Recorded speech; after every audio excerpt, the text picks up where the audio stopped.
کرام بیان فرماتے ہیں کہ عزیزان ملت اسلامیہ، ایک بادشاہ کے یہاں ایک وزیر رہتا تھا، اور وہ وزیر بڑا ایماندار، بڑا سچا وزیر تھا۔ عزیزان ملت اسلامیہ، اس کی جو بیوی تھی یہ بھی عبادت گزار تھی، اللہ کی نیک بندی تھی، لیکن عزیزان ملت اسلامیہ ایک مرتبہ ایسا ہوا کہ جو بادشاہ وقت تھا جس کے یہاں یہ وزیر وزارت کر رہا تھا، اس بادشاہ کی نظر اس وزیر کی بیوی پہ پڑ جاتی ہے۔ عزیزان ملت اسلامیہ، نیت میں فتور پیدا ہو جاتا ہے۔ حضرات محترم، اب اس بادشاہ نے اپنے وزیر کو کسی بہانے سے باہر بھیج دیا۔ یہ وزیر جناب تو چلے گئے، لیکن یہ بادشاہ اپنے وزیر کے گھر پہنچ گئے ہیں۔ جانے کے بعد میں دروازہ کھٹکھٹایا، بادشاہ کے آنے پر جب اس کی بیوی نے، وزیر کی بیوی نے دیکھا دروازے پہ کوئی آیا ہے تو اس نے دروازہ کھولا، دیکھا کہ بادشاہ سلامت آئے ہوئے ہیں، عزت کے ساتھ میں بٹھایا، اس کو پانی وغیرہ پوچھا، کھانے وانے کے بارے میں پوچھا۔ لیکن عزیزان ملت اسلامیہ، اب اس بادشاہ نے پانی پینے کے بعد میں اپنی ناجائز تمنا کو ظاہر کر دیا ہے۔ عزیزان محترم، لیکن یہ بیوی تھی، اس کے دل میں خدا کا خوف تھا، اللہ کا خوف تھا، یہ خدا سے ڈرنے والی تھی، نبی اکرم صلی اللہ علیہ وسلم کی سچی امتی تھی۔ عزیزان ملت اسلامیہ، یہ ڈرتے ہوئے کہنے لگی کہ اے بادشاہ سلامت، خدا کا خوف اپنے دل میں پیدا کرو، یاد رکھو اگر جو تم نے مجھے کسی بھی طرح سے اگر تکلیف پہنچائی، مجھے نقصان پہنچایا، میری عزت کو اگر تار تار کیا، تو حشر کے میدان میں خدا کی بارگاہ میں کیا منہ دکھاؤ گے؟ عزیزان ملت اسلامیہ، غرض کے جب اس نے خدا کا خوف اس کو یاد دلایا تو وہ خدا کے خوف سے ڈرتا ہوا وہاں سے الٹے قدم واپس ہوتا ہوا نظر آیا، اور جلدی میں وہاں وہ اپنا رومال چھوڑ کر کے چلا گیا۔ بات سمجھ میں آ رہی نہیں آئی؟ ایک نصیحت کی بات، بس میں اسی پہ اپنی بات کو ختم کر دوں گا۔ محبت کے ساتھ کہو سبحان اللہ، سبحان اللہ، ایک مرتبہ کہو یا رسول اللہ۔ اب حضرات، بادشاہ تو چلا گیا، اس خاتون نے اپنی عزت کو سلامت رکھا۔ اب وہ وزیر واپس آئے، آنے کے بعد میں انہوں نے جیسے ہی اپنے گھر میں قدم رکھا اور جیسے ہی انہوں نے اپنے بستر کو دیکھا تو دیکھا کہ وہاں رومال رکھا ہوا ہے، اور رومال بھی بادشاہ کا رومال ہے، خوشبو مہک رہی ہے۔ سمجھ گیا یہ وزیر کہ ہاں واقعی میرے گھر میں بادشاہ آیا ہے۔ ذہن میں پتہ نہیں کیسے کیسے خیالات پیدا ہونے لگے، اور ہونے بھی چاہیے۔ غلط فہمی دماغ میں بیٹھ گئی، لیکن بیوی کو ڈانٹا نہیں، مارا نہیں، توڑا نہیں، اس کو برا بھلا کچھ نہیں کہا۔ پیار کے ساتھ میں اپنی بیوی سے کہا کہ چلو تمہارے میکے چل رہے ہیں، بہت دن ہو گئے ہیں وہاں گئے ہوئے۔ بیوی تیار ہو گئی، دونوں کے دونوں چل دیے۔ وہاں جانے کے بعد میں اپنی بیوی سے کہا بہت دنوں میں تم یہاں آئی ہو، تم یہاں کچھ دنوں رہ لو، میں واپس جا رہا ہوں۔ تیار ہو گئی بیوی، وہ تو رک گئی ہے، لیکن جناب واپس آ گئے۔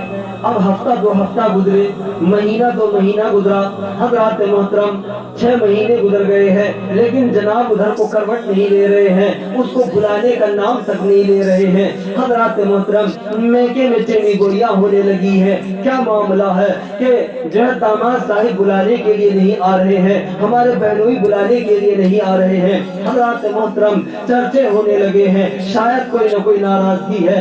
خبر بھجوائی گئی کہ جناب آپ بلانے کیوں نہیں آ رہے ہو؟ تو جواب ملتا ہے میں کسی بھی قیمت پہ ان کو بلانے کے لیے نہیں آؤں گا، اور میں کہہ بھی کچھ نہیں رہا ہوں، یہ جیسے چاہے اپنی زندگی کو گزارے، اور میں جس حال میں ہوں اپنی زندگی گزارتا رہوں۔ جب یہ جواب ملا تو عزیزان ملت اسلامیہ و برادران محترم، اس عورت کے بھائیوں نے حضرات محترم اپنا مقدمہ ڈال دیا قاضی کے پاس میں، جو بادشاہ کے یہاں فیصلہ کیا کرتے تھے، ان کے پاس میں جب مقدمہ ڈالا ہے تو حضرات محترم اب مقدمے کی سنوائی ہونی ہے۔ ادھر سے بھائی آ گئے ہیں اور ادھر سے جو ہے یہ شوہر پہنچ گیا ہے، بادشاہ بھی وہیں پہ بیٹھا ہوا ہے، فیصلہ ہونے کے لیے جا رہا ہے۔ عزیزان ملت اسلامیہ، لیکن مقدمہ یہ کہہ کے نہیں ڈالا کہ یہ ہماری بہن کو نہیں بلا رہے ہیں، بلکہ اب مقدمے کا انداز دیکھو، اور ہماری ماں اور بہنیں بھی اس بات کو دھیان دھیان سے سن لے سب بھائی اور ہمارے بزرگ حضرات جتنے بھی موجود ہیں، بالکل آخری جملے ہیں، دلوں کی تختیوں پر نوٹ کر لینا، گالی گلوز سے اور کسی پر شک کرنے سے اپنے آپ کو بچائے رکھنا۔ عزیزان ملت اسلامیہ، اب ہوتا یہ ہے کہ یہ بھائی کہتے ہیں کہ یہ جو جناب کھڑے ہوئے ہیں، اپنے بہنی کو بولے یہ جو جناب کھڑے ہوئے ہیں انہوں نے ہم سے ایک باغ لیا تھا، باغ، وہ باغ انہوں نے لیا اور لینے کے بعد میں اس کے پھلوں سے فائدہ اٹھایا، اس کے پھولوں سے فائدہ اٹھایا، اور پھل اور پھول سے فائدہ اٹھانے کے بعد میں وہ باغ جب پرانا ہو گیا تو اب یہ باغ وہ ہمیں واپس کر رہے ہیں، ہم واپس لینا نہیں چاہتے اور یہ زبردستی وہ باغ ہمیں واپس کر رہے ہیں۔ سمجھ آ رہی ہے بات نہیں آ رہی؟ یہ دیکھنا کتنی عزت کا خیال رکھا جا رہا ہے۔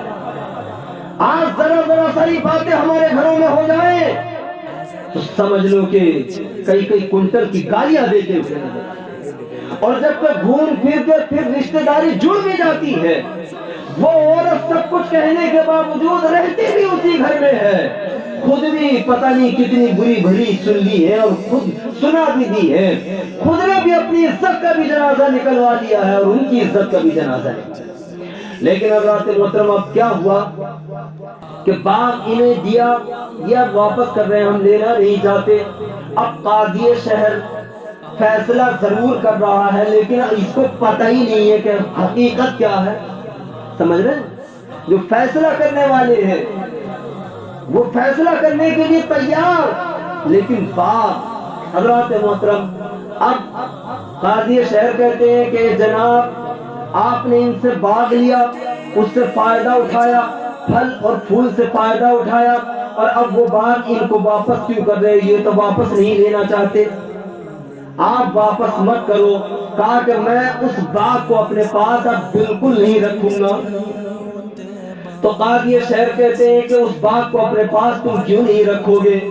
تو جواب دیتا ہے یہ نوجوان کہ جناب مجھے اس باغ سے کوئی بیر نہیں ہے، وہ باغ مجھے برا نہیں لگ رہا ہے، وہ باغ بہت اچھا ہے، اس باغ میں نے کوئی کمی نہیں دیکھی، وہ باغ بہت خوبصورت ہے، وہ باغ بہت ہی ہرا بھرا ہے۔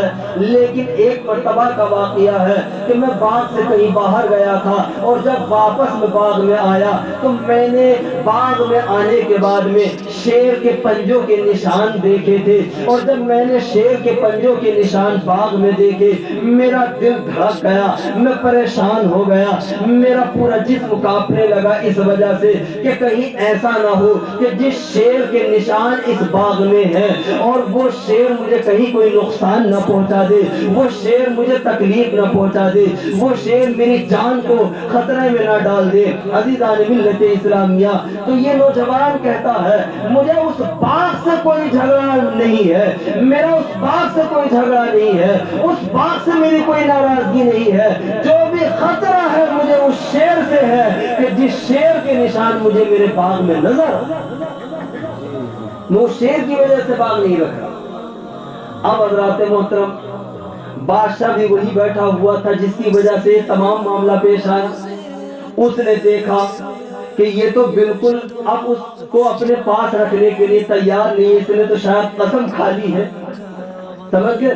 اور اس میں جو بیس کی گاٹھ بنا ہوا ہوں وہ میں ہوں، جو بھی ان دونوں کے درمیان میں جو جھگڑے کی بنیاد بنا ہوا ہوں وہ میں ہوں، یہ دو جڑے ہوئے جو دل تھے ان میں پھوٹ ڈالنے والا میں ہوں۔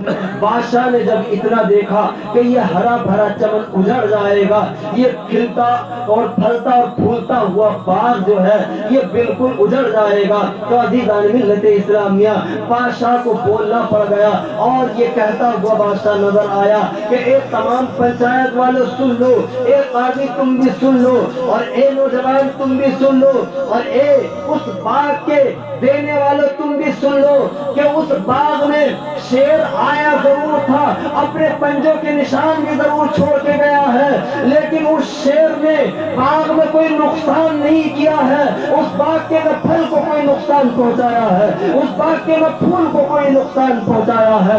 باغ جیسے پہلا تھا اب بھی باغ اسی طرح سے ہرا بھرا ہے، لہذا وہ باغ بالکل صحیح و سلامت ہے، اور میں یقین کے ساتھ کہتا ہوں کہ اس باغ کی جو دیواریں ہیں بڑی مضبوط ہیں، لہذا اس باغ کی دیواروں کی مضبوطی کی وجہ سے وہ شیر اس باغ میں اب دوبارہ کبھی نہیں آئے۔ بات سننا آ رہی نہیں آ رہی؟ بہت اچھا۔ تو عزیزان ملت اسلامیہ، بس اس نوجوان نے جب اتنا سنا تو سن کے تڑپ گیا اور کہا کہ اگر جب ایسا ہے تو میں اس باغ کو لینے کے لیے واپس تیار ہوں، میں اس باغ کو اپنے پاس رکھنے کے لیے تیار ہوں، اپنی ملکیت میں رکھنے کے لیے تیار ہوں۔ تو میرے عزیز ایمانی بھائی بزرگوں، آپ نے اندازہ لگایا کتنا اہم مسئلہ تھا، کتنا پیچیدہ مسئلہ تھا۔ حضرات محترم، ان باتوں کی وجہ سے شوہر پتہ نہیں کیا کیا کہہ سکتا تھا کہ کس کس سے اس کے تعلقات ہیں، کیا کیا اس کی زبان پہ آ سکتا تھا، اور وہ عورت بھی پلٹ کے کچھ نہ کچھ کہہ سکتی تھی، یہ بھائی بھی بدلے میں اس کی ماں بہنوں کو کچھ بھی کہہ سکتے تھے۔ عزیزان ملت اسلامیہ، نہ ہی تو بھائیوں نے اپنے بہنوں کو کچھ کہا ہے، نہ ساس سسر نے اپنے داماد کو کچھ کہا ہے، حضرات محترم نے بیوی نے اپنے شوہر کو کچھ کہا ہے، نہ شوہر نے اپنی بیوی کو کچھ کہا ہے۔ عزیزان ملت اسلامیہ، فیصلہ بھی ہو گیا ہے اور سب کی عزت بھی سلامت ہے۔ بے شک بے شک۔ اور آج ہمارے اور آپ کے گھروں میں کیا ہو رہا ہے؟ ذرا ساری باتوں پر بالکل بہت، یہ باتیں تو الگ رہی، لیکن اگر ذرا تھوڑی سی کوئی تمنا اس کی پوری شوہر نہ کرے، جو وہ چاہ رہی ہے اس کی چاہت کے مطابق کپڑے نہ لا کر کے دے، جیسے وہ اپنے چپل جوتی چاہ رہی ہے ایسے لا کے نہ دے، حضرات محترم جتنے پیسے وہ میکے میں جانے کے وقت نہ مانگ رہی ہے اگر نہ دے، تو عزیزان ملت اسلامیہ پتہ چلا کئی نسلوں تک کو کوستی بھی نظر آتی ہے۔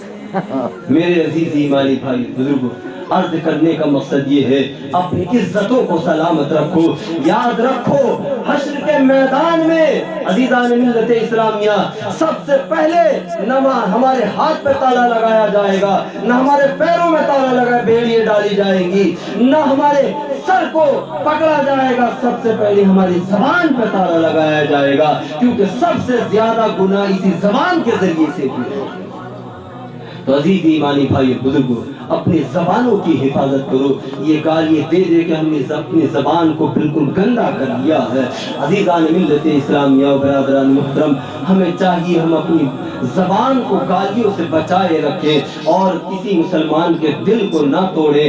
یاد رکھو جو بندہ کسی کے دل کو توڑ دیتا ہے تو عزیزان ملت اسلامیہ پھر وہ ٹوٹا ہوا دل جوڑنا بڑا مشکل ہو جاتا ہے۔